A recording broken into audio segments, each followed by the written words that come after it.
Good morning, student.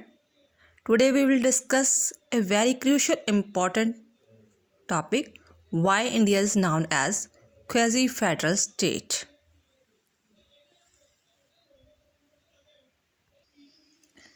Yes, students. First of all, we understand both words quasi and federal. Quasi means partially.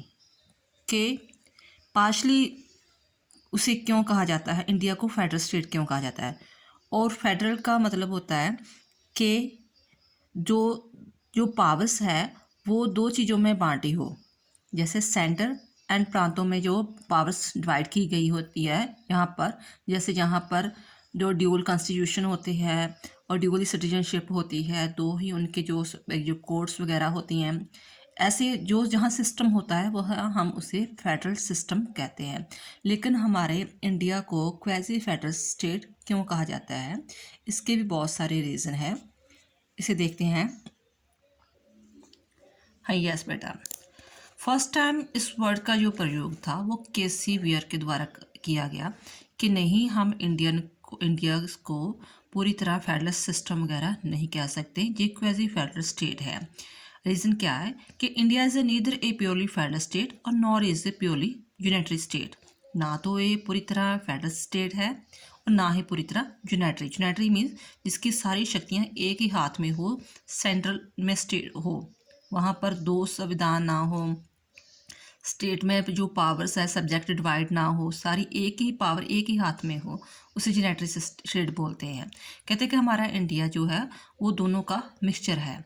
कैसे? There are certain characteristics of the Indian constitution which are the proof of its being a federal state, such as, कुछ ऐसी चीज़ें हैं जिसके कारण हम कह सकते हैं कि जी फेडरल स्टेट है। जैसे हमारा कॉन्स्टिट्यूशन रिटन है, ठीक है, फेडरल स्टेट के लिए ज़रूरी है कि उनका कॉन्स्टिट्यूशन रिटन हो और कठोर होना चाहिए कि उसको जल्दी से आप उसमें कुछ भी चेंज नहीं कर सकते। जो कॉमन बिल्स वगैरह होते हैं, कॉमन जो लॉज होते हैं वो चेंज नहीं हो सकते, ठीक है। दोनों को जो है, दोनों अपर हाउस लोअर हाउस की परमिशन होगी, देन आफ्टर फिर ही कुछ उसमें जो कॉन्स्टिट्यूशन में कोई प्रोविज़न है वो चेंज हो सकती है, अदरवाइज नहीं चेंज हो सकता।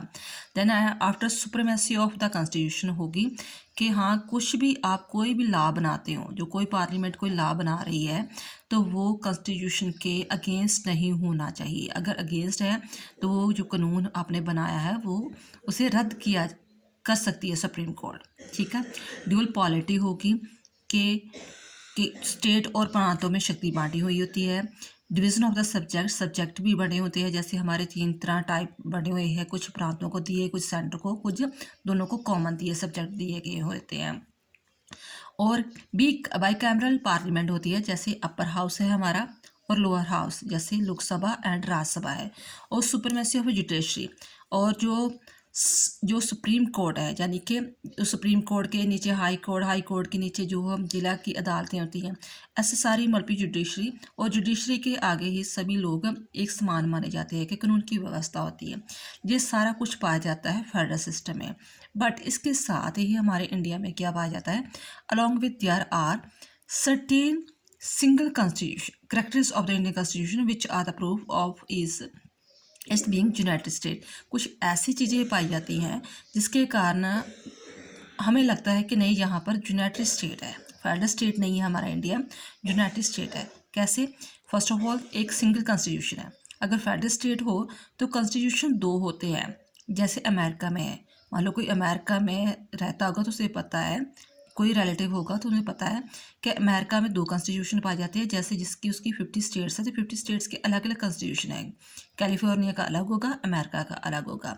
सिटीजनशिप भी 2 होगी, एक मान लो अमेरिका की उसकी सिटीजन, एक जैसे वो कैलिफोर्निया में रह रहा उसकी सिटीजनशिप। लेकिन हमारे में क्या है, सिटीजनशिप भी एक है, कॉन्स्टिट्यूशन भी हमारा एक है, और सिंगल जुडिशरी है कि अगर मान लो कि हाई कोर्ट के द्वारा फैसला आपको एक्सेप्ट नहीं है, आप उससे सेटिस्फाइड नहीं है, तो आप उसका केस जो है सुप्रीम कोर्ट के पास लेके जा सकते हैं। तो सुप्रीम कोर्ट हाई पावर हो जाती है, सिंगल जुडिशरी है। और division of subject in favour of centre, जो अगर आप कह भी रहे हैं कि हमारे सब्जेक्ट डिवाइड किए गए हैं सेंटर और प्रांतों के बीच में, लेकिन मैक्सिमम जो सब्जेक्ट है, जो भी सब्जेक्ट्स वगैरह है, वो सारे सेंटर के ही अधीन है, जो जो इम्पोर्टेंट सब्जेक्ट वगैरह है। Then after nomination and dismissal of the governor, और सेंटर के द्वारा ही जो स्टेटों में प्रांतों में गवर्नर भेजे जाते हैं वो सेंटर के द्वारा ही गवर्नर अपॉइंटमेंट किए जाते हैं। Provision of the imposition of the president rule, और हमारे कॉन्स्टिट्यूशन में जो प्रोविज़न है कि वो प्रेसिडेंट रूल लगा सकता है, ठीक है, जिससे 3 एमरजेंसी जो है पावर्स वगैरह है उसका डिस्क्राइब किया गया है। हम फाइनेंशियल तौर पर भी जो हमारे जैसे पंजाब, हरियाणा, राजस्थान, कोई भी स्टेट वगैरह है वो किस पर डिपेंड करती है, सेंटर के पर करती है, क्योंकि मैक्सिमम जितना टैक्स कलेक्ट होता है वो सेंटर के पास जाता है और सेंटर बाद में स्टेटों को डिवाइड करता है, पैसे देता है। तो स्टेट अपने डेवलपमेंट के लिए भी अपने सेंटर की तरफ ही देती है। फॉर दिस रीज़न इंडिया को हम क्वेसी फेडरल स्टेट कहते हैं। इस सबसे पहले केसी व्यास ने कहा था कि नहीं, हम इंडिया को फेडरल स्टेट नहीं बोल सकते, वो क्वासी फेडरल स्टेट है। कि देखने में लगता है कि फेडरल स्टेट है कि हाँ प्रांतों में और सेंटर में पावर्स इक्वल डिवाइड की गई हुई है, लेकिन मैक्सिमम जो प्रभाव है, जो सुपरमेसी चलती है वो सेंटर की ही चलती है। इसे और क्लियर थोड़ा कर सकते हैं हम। फेडरल में क्या है, कॉन्स्टिट्यूशन रिटन होता है, रिजिड होता है, सुप्रीमेसी होती है कॉन्स्टिट्यूशन की, ड्यूअल पॉलिटी होती है, यानी कि डबल गवर्नमेंट होती है, सेंट्रल और यूनाइटेड की अलग अलग गवर्नमेंट होती है, सब्जेक्ट डिवीज़न किए होते हैं, बाईकैमरल पार्लियामेंट होती है, यानी कि 2 उनके हाउस होते हैं, और जुडिशरी सिस्टम सुप्रीमेसी होती है।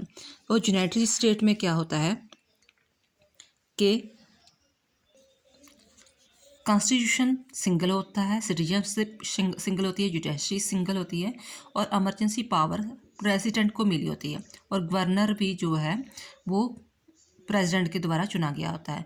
लेकिन हम अगर ऑल ओवर देखें तो जो सारी मैक्सिमम पावर्स है वो सेंटर की तरफ ही दिखाई देती है, कि सेंटर सारी पावर्स वगैरह यूज़ करता है। फॉर दिस रीज़न आजकल हम इंडिया को